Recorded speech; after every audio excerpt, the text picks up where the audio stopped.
Hello. Hello. Bore da. Bore da, ffrindiau. We thought we'd finally speak our native language. Yeah, exactly. Sut o'i ti? Rydw i'n teimlo hapus. A ti? Anyway, so today we thought we'd do question and answer. So some people might follow us on Instagram and YouTube, but basically we've tried to join the two together. So on Instagram we've asked everyone to ask us questions, and the plan is in this YouTube is to answer them all. Yes, so people were allowed to ask anything they wanted, and then there's some aimed at me and Joe, some aimed at mum and dad, so we're gonna answer and yeah, hope you enjoy. What is our average cell count? So our average cell count does actually vary a bit depending on the time of year. So I'll go off the time of year now. So we're in January. At the minute it's between 120 and 130.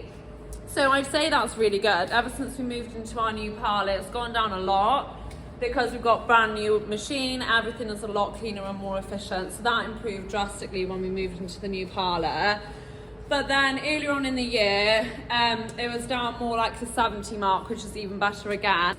But the reason it's a little bit higher now is because we are drying off a lot more cows. So when a cow comes close to drying off, naturally her cell count goes up. Because she's getting ready to calve, her milk just isn't as good quality, and that is just the way it goes. And because we calve down most of our cows in the spring, naturally the bulk cell count does go up a little bit. But we're still really, really happy with 120 to 130 for this time of year. So it's actually really cold today. I'm like, and I'm breathing smoke. Sorry, I got really distracted there. So yeah, and then for anyone who doesn't know, if you ever see it, cell count abbreviated is SCC, which stands for Somatic cell count. Who looks after the kids while you're working on the farm? So as you may have gathered by now, I've got two very beautiful babies, Erin and Dewi. So they are 3 and 1, and they have been farming with me since they were 6 weeks old. So I kept them for the first few months of their life, just because obviously for obvious reasons. And then I'm so lucky. I always say it takes a village, and it really, really does. I would not have been able to come back to work and been able to do any of this without the support of my family. It's quite important to me to come back. Like, I obviously want to run the business alongside my parents and Poppy, and I love it. It's like a part of who I am. So I have to give a shout out to my mother-in-law, Helen, because the first place they went when they were about 4 months old was to her. So she would have them 2 days a week just to give me 2 days. Because the farm it can be a dangerous place, and you have to have eyes in the back of your head. So there's certain jobs that I just wouldn't do when I've got the children. So her having them 2 days a week was a massive relief for me. And then they also, when they turn about 6 months old, they went to nursery, Cubs Corner, which is an amazing nursery, for half a day, just to give me that. And I know half a day doesn't sound a lot, but we can get so much done in half a day. So they're like the childcare that I have. But then on the farm, actually farming, Poppy is like a second mum to both my babies, and you know, they absolutely adore Poppy, and they're like constantly on the phone like, Poppy, you there? Because yeah, she's just like I said, she's almost like a second mum to them, and I could not farm without Poppy at all. She has been amazing. So when I'm farming, we're like co-parenting to keep them safe, because ultimately that is forever the ultimate goal, is to make sure like we won't do things if it's not safe when we've got the kids. And then my parents, they are so understanding. Obviously they've raised 4 kids themselves. They're so understanding, just absolutely amazing. My mum, to be fair, I mean, they know that if they didn't have the kids for me to do it, they'd have to do it. So it's one of them. But no, they are absolutely fab. They're almost too good, because now every time Erin's on the farm, she's like, I want grandma. But no, so it really is, it takes a village, and yeah, I'm very, very lucky. And I do feel it's important to stress that, because I know some people see me farming and think, oh wow, look at her, but I'm not doing it on my own. It's the family is just insane. And also I do have to mention Heather and Daisy as well, especially Heather. She has them in the shop sometimes, like yeah, with her if I'm doing something dangerous. So yeah, thumbs up to my family.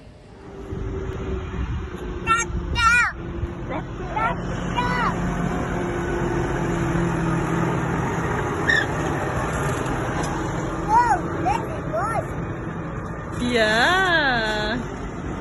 What are your favourite and your least favourite jobs on the farm? Oh gosh. Oh, that's really hard actually, because it depends. some jobs you love, and then another day you think, oh God, blimey. I do enjoy milking. I don't particularly like washing, cleaning down and tidying up like.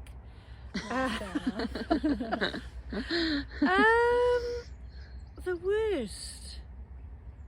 Something I hate doing. It is hard because, like I say, there isn't anything I think, oh crikey. Is there something you dread? Milking my dad. I'm trying to be diplomatic here. Oh, that's good if you're not Yeah, sure. no, I really haven't got nice if you anything that I enjoy think, most oh things. gosh, is that really today we've got to TB do that? testing. Well, actually, that's not too bad a job. It's obviously that, yeah, that is a good one in as much as you dread it, but you don't actually dread doing job it. itself. It's the results that you dread, isn't it? Yeah. Yes, I suppose there are some days when you think like, oh blimey, I've got loads of paperwork to do, when you prefer to be doing something else. But no, in all truth, there is nothing in particular that I can say I dread doing. No. Have you got a least favourite job? No, I'm a bit like Mum. Putting tyres on used to be really hard work, but that's a lot easier now since Thanks to me. I've gained son-in-laws and daughters. That's hard work, and some days when it's pouring with rain and it's splashing your face and all that, it's not very nice, but it's still rewarding because you feel good when you've done it, and you know it's all for a good reason. Yeah,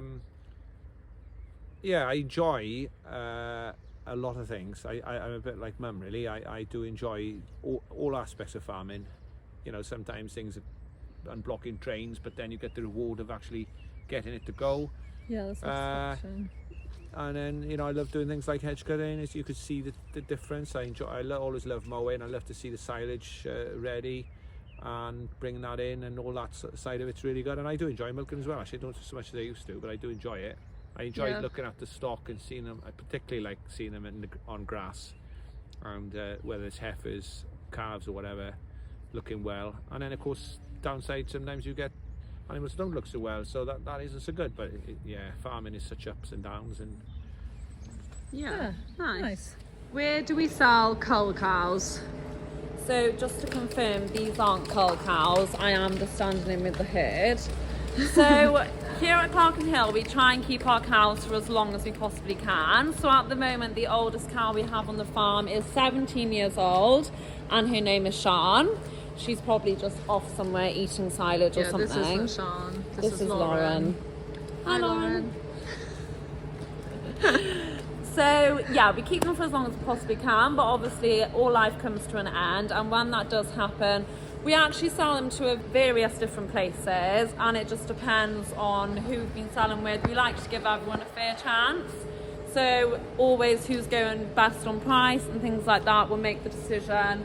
And sometimes we'll sell them to the Hedgerow slaughterhouse, which is literally 5 minutes down the road. And then we've got another seller called Anthony Reese, who's 2 minutes down the road, and another one, Brian Ratcliffe, who's also 2 minutes down the road. We're so really lucky. They're all really local to us, which is a massive benefit. But yeah, we just base it on different factors and make the decision of where to send them. But yeah, like I said, we'll only do that when that's the only option we really have try left. to support everyone. We're very lucky that we've got so many local people around us just trying to support It's them all. nice to give all businesses a chance to thrive, and yeah, but if we have something to give them, then we will, and that's basically what we decide on. Is that okay? What's your favourite breed of cow? Black and white Frisian. Nice, as simple as that. Anything else to expand on? What is the reason that's your favourite? Well, probably because that's what I've always worked with and had, and no, I think that I do like a bit of red and white, you know, a bit of variety. But if I had to have the choice, I'd go for, and I like a black and white, if you know what I mean. Yeah, more black dark, than white. more black than white. But I'm not fussy. As you obviously know, No, to so be I- fair, you're a woman who knows what she wants, so I'll give you that. Have you got enough silage this winter? yeah, I think we have this year. Just done my sort of calculations best as I can. So I think we're looking all right. It depends a bit on the spring, but yeah, we've got quite a few bales still as well, and certainly got a lot more than last year. So good, hopefully. Nice. We've got this clamp here, which is still got predominantly second cut there now. This is third cut. So it's quite a lot smaller. But I roughly worked out that should last us close to 2 months. So that brings us to the end of February, end of March. Well, I'd say about the middle of March. I'm hoping that one would bring us to. And then we won't be a million miles off getting the cows out then, I would have thought. It should be out then, so that's just taking a lot off that. Because we're still using a fair few bales for some of the stock, aren't we? Yeah, we are using a lot of bales. We may keep the bales and maybe use a bit more with the third cut. We'll see what we are in about a month's time, I think. And if we have a dry summer, it's always handy to have bales to feed rather than open a clamp. So, you know. But yeah, looking good so far. Yeah. Who is your favourite cow? So I always say to everyone that I don't have a favourite, but if I did, it would definitely be this absolute beauty here. I get so giddy and excited when I see her. She has been incredible. She had a really hard start to life. I helped her thrive and survive, and so we just had a connection from when she was just a teeny tiny baby. So I actually named her after myself. This is Josie. What a shock that she's your favourite. I absolutely love her, and like I said, I try not to have favourites. I treat them all with the same love and care. But if I had to answer that question, It would be this little beaut. She is pregnant. She's due in the next couple of weeks, which is why she's like. She's looking quite large at this We point. nearly had a baby at the same time, but didn't quite happen. Oh, gutted. But yeah, this little beauty. I would also agree where I don't really have like an extreme favourite. I do love everyone, but I definitely have a soft spot for Josie as well, as much as it pains me to say it. I definitely don't have the same bond Josie has with Josie, but she is one of a kind. She's awfully special, and I do also feel very proud of how far she's come. But let's not forget Richard. So our dad is called Richard. That is not why she's my favourite.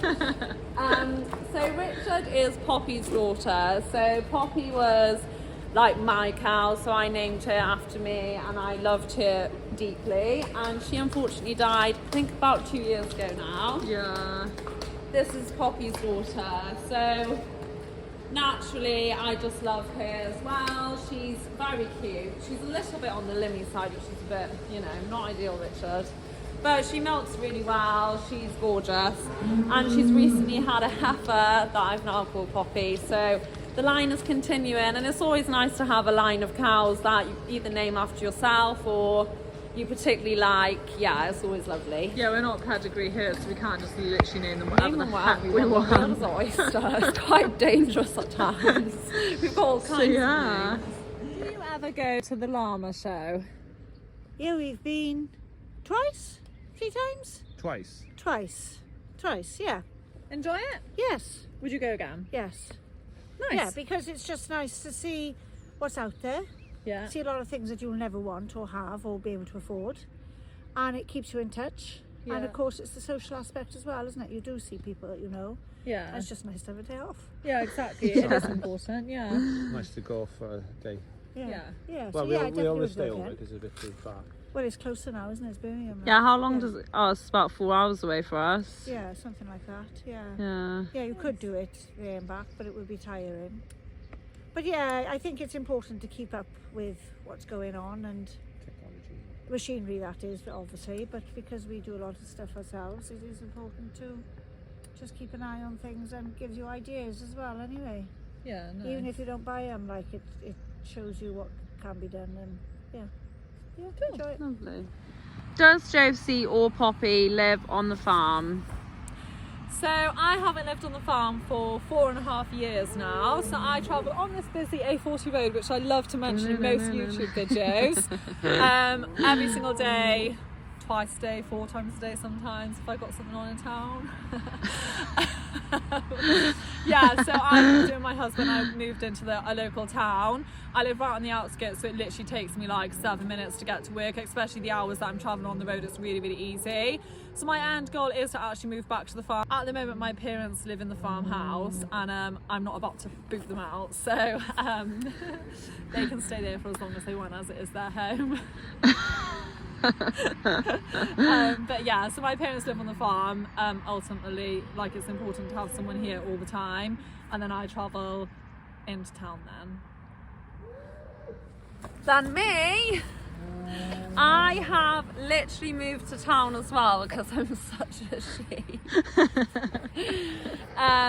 Literally a month ago. So I'm married to a farmer as well, so we have met in the middle and moved into town, so we both travel about 10 minutes to work. Like Josie's already mentioned, mum and dad live on the farm, so it wasn't an issue for me to move because they're here all the time. But up until then, I was living on the farm with them. But yeah, now I live in town. So yeah, my situation will be a bit different because my husband's a farmer. He will have to live on his farm as well. So you can imagine the conversations that we've had. But yeah, no, it's literally a 5-10 minute drive, so it's really not a big deal. No, you don't mind living off the farm? No, I don't mind it at all. At the minute, I'm quite enjoying the drive in, but ask me in a year and I'll let you know if that's changed. But yeah. So when I lived on the farm, I used to live on the farm. I used to just find that I was constantly like listening out for bawling, like constantly switched on. Like when I was lying in bed at night, I'd be like thinking about the cows. And then the only thing with living in town is I feel like when I drive out, I do kind of like let it go a bit more. It's easier to switch off. It's easier to switch off, yeah, definitely. That is true. Yeah. I quite enjoy the drive actually, because when I used to live on the farm, I lived with my husband. And I used to like walk from the parlour to the house and he'd be like, hi, how are you? How's your day? Which obviously he's only been absolutely lovely, but it's quite nice to have that 10 minutes in the car just to be like, Switch off. and like just have my own mind for 10 minutes. Yeah, there's definite benefits. But yeah, like Josie said, ultimately, at the end, someone will always be living on the farm. Yeah. It just won't be me. Wait. Won't be me. So I just need to start by saying that the person who has asked this question really, really loves you, Dad, and she says you're her hero. I love you too. If you have a lot of worm casts in your fields, is that a good sign or no? Yeah, to have worms on the land, or in the soil I should say, is a good thing. Yeah, it shows you're looking after the grass properly. You haven't caused too much compaction with what you're doing on the farm. We're not overusing slurry, so it is good to see worms in the ground. I think there's nothing nicer when I don't plough as much as I used to, because we tend to do more direct drilling and things like that. But when I have done, and you see all the seagulls coming in, eating the worms, I know that's not pleasant, but it does show it's good that there's worms in the soil. And if you do plough a field and there's no worms, it's a bit of a shame, because obviously you've done something along the lines to lose the worms. They will come back, but it is good to see the worms. Basically, that's the point, because compaction is another problem you can have on farms. If you use big machines on the fields, you can cause surface compaction, and that will sort of be detrimental for worms as well. So worms just show that the ground is still soft, healthy, still absorbs the water. If everything is compacted, when it rains, the water will run off, it goes into the rivers quicker, it can cause flooding further downfield. As where if the soil is open, it'll absorb the water, it drains out slower, and it's a good thing. So worms in the soil is a good thing. How big is your grazing platform? So we do also grow silage, and that isn't included in this. We've got a farm 1 mile down the road where we grow our silage. We have 137 acres that we dedicate to the cows, 16 acres that we dedicate to the in-calf and bull and heifers, and then we've got 45 acres across the road where we send over our young stock and they can just graze the other side of the road then. So yeah, I don't know what that is altogether. It's about 200 Quick maths acres. now, Josie. It's about 200 acres altogether for just grazing then, so the cows, cattle and young stock. Nice as spice. Would you consider laying your hedges instead of flaying them to help the wildlife? Well, all the hedges have been laid. So all of these have been laid at some point. And when we hedge cut, I call it, but flail them, so we cut them off and keep them tidy, what we're actually doing is keeping the shape and keeping them tight. So this hedge will grow out to around here and probably 2 to 3 foot higher, and it's full of wildlife, absolutely buzzing. And that is the secret of a really good hedge, is to keep it topped, because you keep the thickness. If you don't keep it topped, it will grow really tall, and the trees then cause a canopy, and everything underneath will just disappear, and then you don't have the thickness for all the wildlife to live in. So every hedge has been plushed down and made into a plushed hedge, and they've grown. So these hedges were done probably 40 years ago, and we've done all the hedges in Clarkin a long time ago. We've got a lot of nice bigger hedges than this one, but this is a good hedge. So even though we see us trimming them, we only trim them in the winter time. We have to finish by, I think it's February, the end of February, I think it is. We can keep topping them, and then the birds can nest in them right through the summer, and then I think we can start topping them at the end of September. So it's just a small window where we're allowed to top them and keep them in a nice shape, but that is a very important part of it. How long is a typical day on the farm? Again, this is something that varies based on the time of year, but I'd say the average minimum length a day will be on the farm is about 14 hours. So we get up for milking at 4:15 in the morning, and then start about between 1:30 and 22. And then we always finish earliest is about 6 o'clock at night.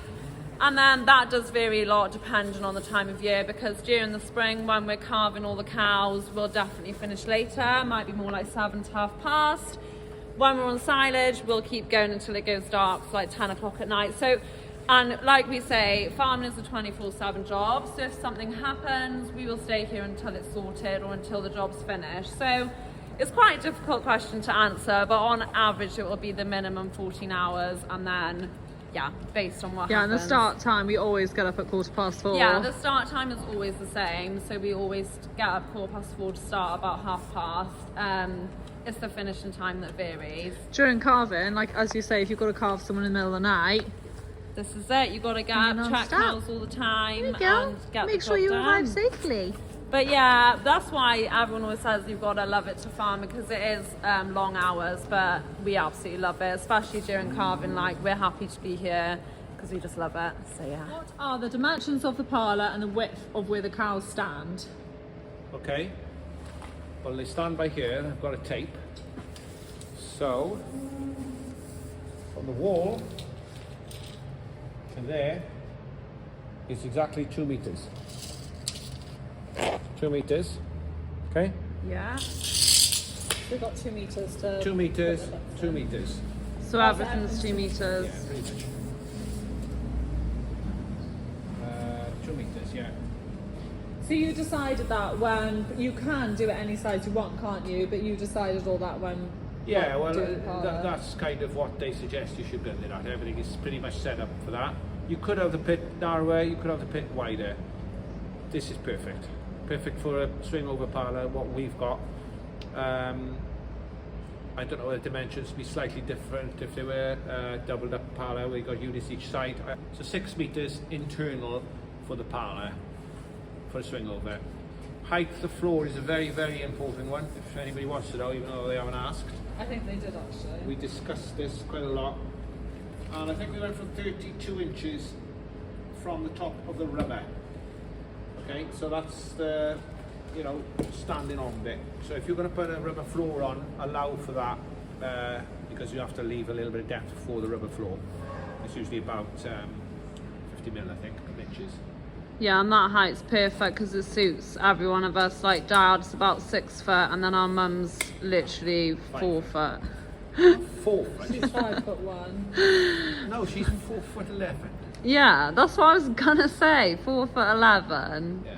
So it suits all of us. So yeah, it's quite important you try and think of all heights It's when an you put it extremely in. important part, because we've been to farms when we were looking at this one, and one gentleman, he was about 6'6", and he'd set his stalls up here because of his height, which was perfect for him, but I know he was finding it quite difficult to find relief milkers, because It was so high. obviously mum would be literally like that, and the units And on. it was all the monitors and all the But everything is high.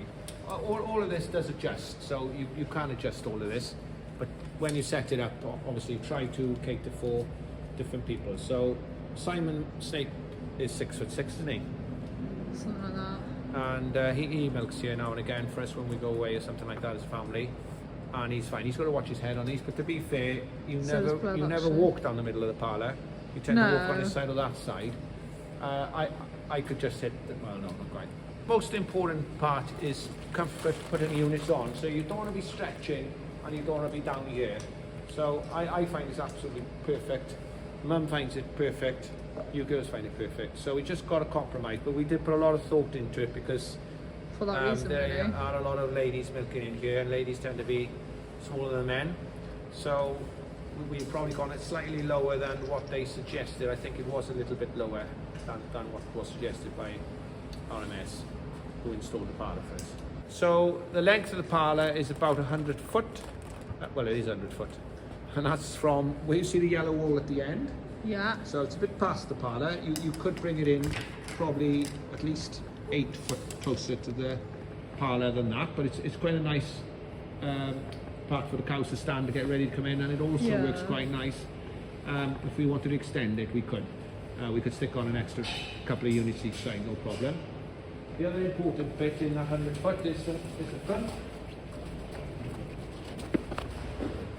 So this gap here is very, very important.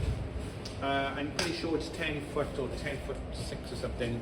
I can tell you exactly if you want, just to be safe. But the idea of it is that cows can pass, but they don't linger. Is there such a word as linger? Can you see that, Yeah, girls? yeah. Is that 10 foot? Yes, it's just over 10 foot. Yeah. It's 11 foot to there, but if you take the posts out and everything, you need about 10'6", and as I say, the idea of that is if a cow comes along, she's a bit slow, she's plodding, another cow can pass her. But if you have it too wide, they sometimes hang around and they don't want to go out. So this works really, really nice. So it's kind of keeping the flow going, but cows can still pass. Controlled, So it's quite important to get that measurement right. I know a lot of farmers had discussed that with us when we were doing this. And then it's a nice flow round. It's quite important that you don't have too sharp a turn here. So again, it's all about their feet. So they come around this end, we kind of take it this slightly, we've got a couple of mats there, and they can walk out here without any sharp turns. You don't really want the cows doing this. You don't want a wall to be there, and you don't want them coming out from here and immediately going round like that, because that's just putting pressure on their feet, and of course cow flow won't be as good. So if you can try and have it A like bit we've of a got. run up, yeah. And they can't just kind of funnel in there then in their own time. We did go to one farm which I liked it, but it doesn't work everywhere, and his cows literally left the parlour and walked straight out. He just walked straight line. That's when they were going back to the field and back to his shed. So they came in and walked straight out the front, and then his footbaths were right in front, so there was no turning and nothing. So quite a good setup if you can do that, but that does take a bit more space, and you obviously have a longer yard and everything then. Yeah, you've got to be able to do it as you say. Nice, thank you for that. Okay. Who works the hardest? Me. Me. Me. Mum. Thank you. Nice. What's your favourite tractor brand? Case. Case. Case. David Brown. It's the first tractor I last drive. And I should have said that. Who's the most annoying to work with? Chris. Josie. Everybody. Dad. Dad. What's your favourite part of farming? The animals. Growing grass. Working with family. The cows being out. What do you do for your downtime away from the farm? Sport. I play pool. Read. Photography. Thank you very much for watching. So that was the most popular questions that we've answered. So hopefully you all enjoyed it, and it was, yeah, learned a bit from it. If anyone does feel like they've missed out, because some people might just watch our YouTube, we will do it again. So people will have the opportunity to ask any questions if you've got any burning, and we'll do it again. So yeah, I hope you enjoyed this one, and we'll see you next week. Bye.